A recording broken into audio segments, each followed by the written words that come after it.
Hey, what up everybody, this is Stevie Breach coming to you, and in this video we're going to be doing the pay-per-view NXT review for tonight. Tonight is the WWE NXT ArRival show. Basically, it's the all-stars of NXT going at it to show off that basically you need to watch NXT from here on out. I think that basically this show made an exclamation point on NXT for me, making it known that every week I need to watch this show, whether if it's when it comes up on the network or whether it just I sit down and watch it throughout the stream.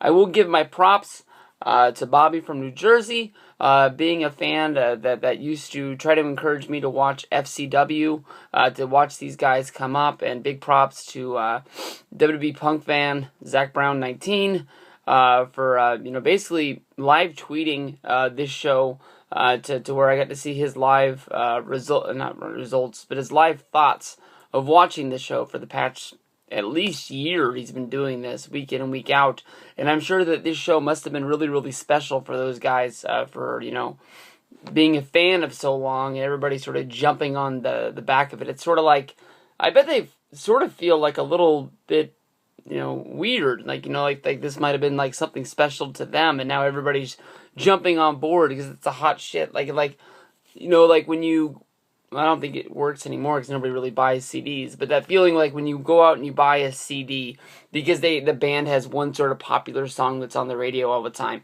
but then like you listen to the whole CD, and even though it's not the single, like you find some like track on there and you like really like that song, and like you think that song is better than the song that's making the band popular that everybody bought the CD for, and then one day you're in your car listening to the radio and they play that fucking song and you're like, that's my song. I don't want everybody to like that song because that was special to me because nobody knew about it because people were only listening to the really popular song. If that scenario made any sense to you, that's probably what I think that they're probably going through. But then again, they're wrestling fans, so they probably want this to be bigger than anything else. Antonio Cesaro faced off against Sami Zayn in the final battle that they could have. I believe this is the fourth match they've had.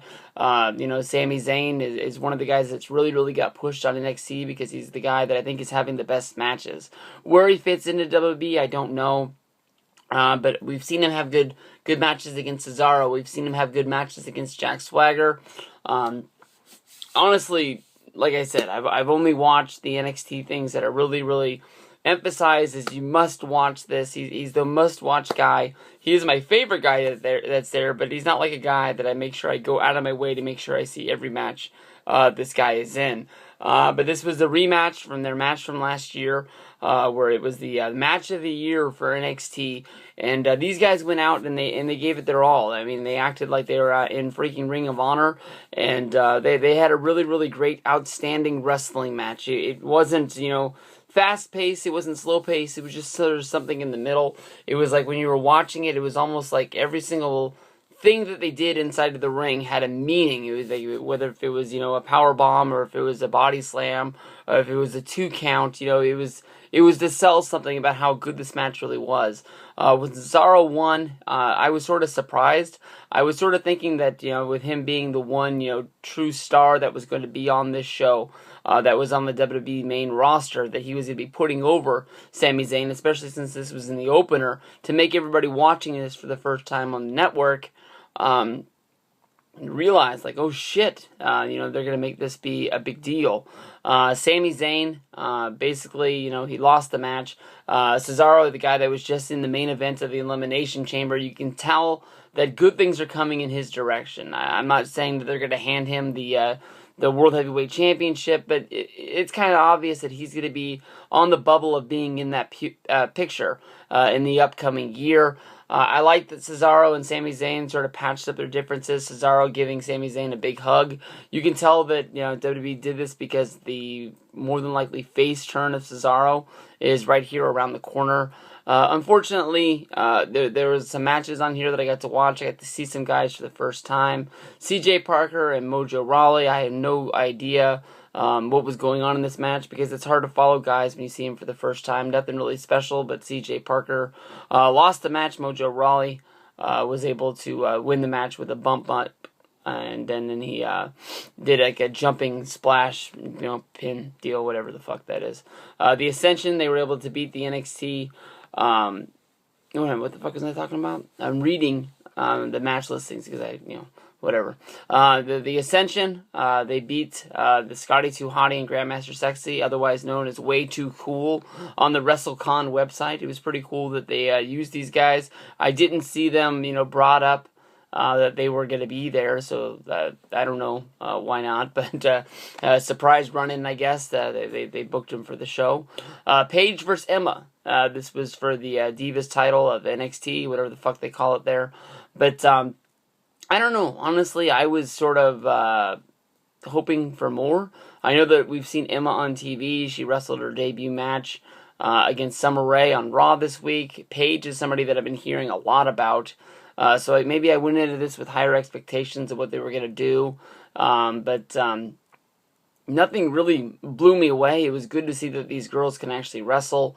It's a lot better than a lot of the Total Divas girls they have on the show. Not a knock to Natalya, but most of the other ones, I'm not that big of a fan of Cameron and Naomi, the Bellas. It's just sort of like they're there. I've heard that Summer Rae can really wrestle, but I think that match on Monday was one of the first matches I've really seen from her, and that didn't blow me away as well.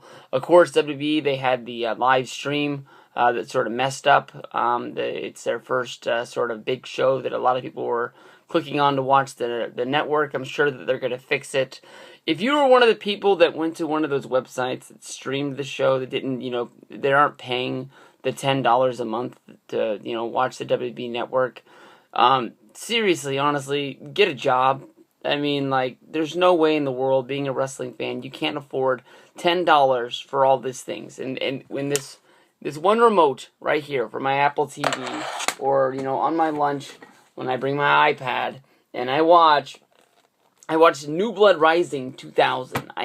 I can literally watch anything that I want to, going all the way back to the 80s to today. I mean, and then you get these shows like this, like live pay-per-views.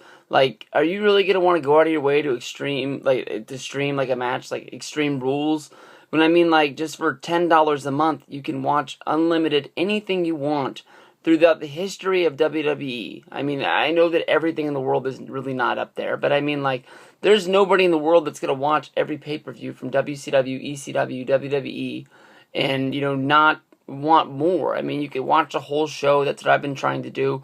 You can watch certain matches if you know what matches are on certain cards, and you can flip through them, and maybe you'll see something else that you want to watch, but, I'm surprised that there's even websites that are even streaming this. In my mind, I am guilty because I used to stream the older pay-per-views, but I mean, with it being so easy and they're giving it to you for only $10 and you get everything else in the world, let's just forget about the fact that they're giving us this one show. I mean, it's just, there's everything else out there in the world. There's classic Raws, there's old school Madison Square Garden shows, there's this, there's that, and the other, and it's only fucking $10. You gotta be kidding me. Bo Dallas versus Adrian Neville. I could have saw this title shot, or title change coming a mile away. It was a ladder match.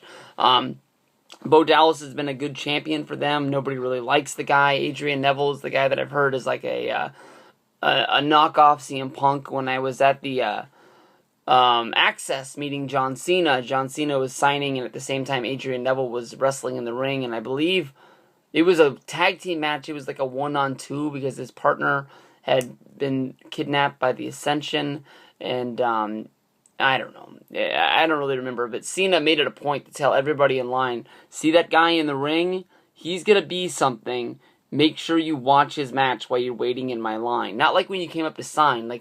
He made it a point to come out and tell everyone, watch that guy. Right there. Don't miss him. And I think right now he's even more important than any other time. I don't think they're going to call this guy up, slap some chunks on him and call him fake CM Punk, much like fake Diesel and fake Razor Ramon back in the day. But I mean, there's been a lot of talk about, what are they going to do with this guy, because he basically is another CM Punk, and you can't have two CM Punks on the roster. Yeah, the guy can wrestle. Yeah, he's got tattoos. Yeah, he's got the hair. this, that, and the other. But I think that a lot of people are going to draw that comparison. And as of right now, he is the NXT champion. I mean, like in the past, we've gone from Seth Rollins to Biggie Langston to Bo Dallas, now to Adrian Neville. You can see how, Seth Rollins is a big part of the Shield. He's going to be a definite big part of the future. Biggie Langston, really, really huge. He has a chance to make it really big in WWE. I can really see that in his future. Bo Dallas had his shot. He was in last year's Royal Rumble. They started an angle between him and Wade Barrett. They canceled a whole tournament for the United States whatever it was. I think it was the Intercontinental title to go with a program between Dallas and Barrett, and then Dallas just, boom, was back to NXT. So who knows what's in his future. Kevin Nash thinks he's another Shawn Michaels. Stone Cold Steve Austin has talked highly of him, so I'm not sure. But this was kind of weird to see these guys go out there. I can't say that I've really seen them wrestle a real wrestling match. It was a ladder match. It was a good ladder match. I really didn't have the highest hopes for it. Seeing how these guys were in the NXT, I was going to think that maybe they hadn't had a whole lot of ladder experience. But they went out there. They did their shit. It was good. And Adrian walked out the champ, But, the one thing I got from this, it was great that they did this live. They made it a big deal. They called it a pay-per-view. Was because now I know from here on out, NXT is a must-watch show. I mean, you have to fit it in. It sucks that it's going to battle for time with Impact, but Thursday nights might be a busy night for me from here on out. Peace out.